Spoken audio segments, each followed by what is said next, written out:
Hello दोस्तों, आपका स्वागत है एक और नई कवि परिचय की वीडियो में। आज हम पढ़ने वाले हैं सूर्यकांत त्रिपाठी के जीवन परिचय के बारे में। तो आपने अभी तक हमारा यूट्यूब चैनल को सब्सक्राइब नहीं किया है तो सब्सक्राइब कर दो और बेल आइकन को भी प्रेस कर दो ताकि आपको पहले सूचना मिले।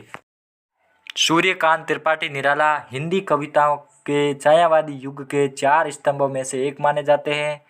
वे हिंदी में मुक्तचंद के प्रवर्तक भी माने जाते हैं। वाद विवाद और मंथन के बाद विद्वान इस नतीजे पर पहुँचे हैं कि सूर्यकांत त्रिपाठी निराला का जन्म 1896 को बंगाल के मेदिनीपुर जिले के महिषादल में हुआ था। उनकी औपचारिक शिक्षा हाई स्कूल में हुई। निराला जी की माता जी का नाम रुक्मणी, पिताजी राम साई त्रिपाठी, निराला जी की पत्नी का नाम मनोरमा देवी, बेटी जो की एक थी वो सरोज, पुत्री जो सरोज की मृत्यु ने निराला को भीतर तक झकोर दिया। निराला के ऊपर विवेकानंद दर्शन का विशेष प्रभाव देखा जाता है। स्वामी विवेकानंद और रविंद्रनाथ टैगोर का विशेष प्रभाव देखा जाता है। 1916 ईस्वी में निराला ने जूही की कली रचना लिखी और कवि उनको अपनी प्रथम कविता मानते हैं। निराला की जूही की कली कविता मुक्तचंद में रचित होने के कारण महावीर प्रसाद द्विवेदी जी ने सरस्वती पत्रिका में छापने से इनकार कर दिया। तो निराला जी आगे चलकर 1921 में सुधा पत्रिका में प्रकाशन हुई ये कविता। निराला जी को मुक्तचंद का प्रवर्तक मानते हैं। उनके विरोधियों ने मुक्तचंद को रबर चंद या केचुआ चंद का कर मजाक उड़ाया था। निराला जी का जीवन कष्टों में व्यतीत हुआ। 3 वर्ष की अल्प आयु में ममता का दुल्हार उनसे छीन लिया गया। उनके बाद अनुवांशिक करने वाली पिता का भी मृत्यु हो गई।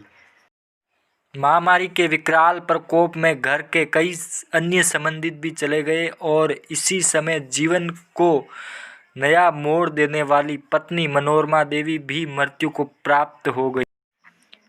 प्रथम विश्व युद्ध के बाद फैली महामारी में पत्नी, भाई, भाभी और चाचा चल बसे। अंत में पुत्री सरोज की मृत्यु ने निराला के भीतर का तक झकोर दिया। अपने जीवन में निराला ने मृत्यु का ऐसा साक्षात्कार किया उनकी अभिव्यक्ति उनकी कई कविताओं में दिखाई देती हैं।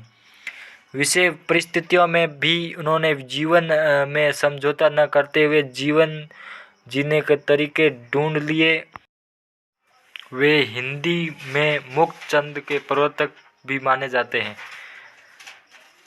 निराला जी के जीवन के अंतिम समय में निराला मानसिक संतुलन खोकर विकसित हो गया, लेकिन उसके जीवन की सार्वजनिक लौ निरंतर प्रज्वलित रही। छायावाद के महेश कहे जाने वाले स्वयं निराला जी के शब्दों में दिए गए जगत को मैंने फल फूल ठाठ जीवन का वही। उनके काव्य संग्रह निम्नलिखित है। अनामिका 1923, परिमल 1930, गीतिका 1936, द्वितीय अनामिका 1938, तुलसीदास 1938, कुकुरमत्ता 1948, बेला 1946, आराधना 1953, राम की शक्ति पूजा 1936, अपरा 1946, अपरा 1956, साम्यवाद कंकाली 1969 मरणोपरांत प्रकाशित हुई। निराला जी की प्रमुख रचनाएं ट्रिक से अनामिका, अणिमिका, गीतिका, आराधना, नए पत्तों के बीच से परिमल के घर गई। वहाँ तुलसी की रामायण को निरुपमा ने स्टार्ट किया। प्रभावती भी ध्यान से सुनने लगी वहाँ तथा अचानक बिलेश्वर बड़ी चतुराई से निमियाती बकरियां लेके निकला, सारा मूड खराब कर दिया। निराला जी का साहित्य परिचय। साहित्य साधना में निरंतर निराला जी ने रामकृष्ण मिशन के पत्र सामान्य का संपादन किया। तत्पश्चात मतवाला का संपादन किया, गंगा पुस्तकालय का भी संपादन किया एवं सुधा में भी संपादकीय बने। कविता के साथ साथ उपन्यास, कहानी, आलोचना विधाओं को लिखने वाले निराला मूलतः कवि थे। उनकी कविताओं में जीवन का यथार्थ चित्रण तथा मानव की पीड़ा, प्रतंत्र के प्रति तीव्र आक्रोश, अन्याय तथा विषम जीवन परिस्थितियों के प्रति संघर्ष करने की अदम्य गूंज सुनाई देती है। निराला जी गद्य रचनाओं में भी सिद्ध हस्ते, चतुरी चमार, बुलेश्वर की बकरीता, प्रभावती, निरुपमा आदि में अपनी रचनाएं दिखाई। प्रथम कविता जूही की कली 1916 ईस्वी में प्रकाशित हुई। रामविलास शर्मा के अनुसार भारत माता की वंदना 1920 ईस्वी को मानी जाती है। सरोज स्मृति और तुलसीदास का मिला जुला रूप शक्ति पूजा में देखा जा सकता है। निराला जी को भारत पद्म भूषण से अलंकृत कराया गया। निराला ने 1916 में हिंदी बांग्ला तुलनात्मक व्याकरण लिखा जो सरस्वती में प्रकाशित हुआ। उनकी अनामिका एवं गीत गुंज रचनाओं के दो संस्करण प्रकाशित हुए। अनामिका प्रथम संस्करण 1923, द्वितीय संस्करण 1938 को माना जाता है।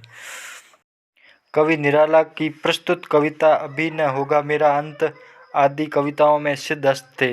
गीत गुंज प्रथम संस्करण 1954 वर्ष में प्रकाशित हुआ और द्वितीय संस्करण 1938 ईस्वी में प्रकाशित हुआ सरस्वती पत्रिका में। अनामिका एवं परिमल कविता संग्रह में उनकी प्राकृतिक प्रेम, सौंदर्य एवं रहस्यवाद संबंधित कविताओं को संकलित किया गया है। परिमल में निम्न कविताओं का संकलन किया गया है: जूही की कली, साध्य सुंदरी, बादल राग, विधवा, भिक्षुक, दीन बहु, आदिवासी, पंचवटी प्रसंग।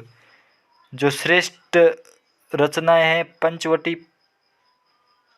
परिमल में छायावाद के साथ साथ प्रगतिवाद के तत्व विद्यमान है। गीतिका रचना में कवि ने अपनी भावनाओं को संगठित करने के स्वरों में प्रस्तुत करने का सफल प्रयास किया है। सरोज स्मृति एक शोक गीत है जिसे कवि ने अपनी 18 वर्षीय पुत्री सरोज की करुणा स्मृति में लिखा था, जिसे हिंदी साहित्य का संसार का सर्वाधिक प्रसिद्ध शोक गीत कहा जाता है।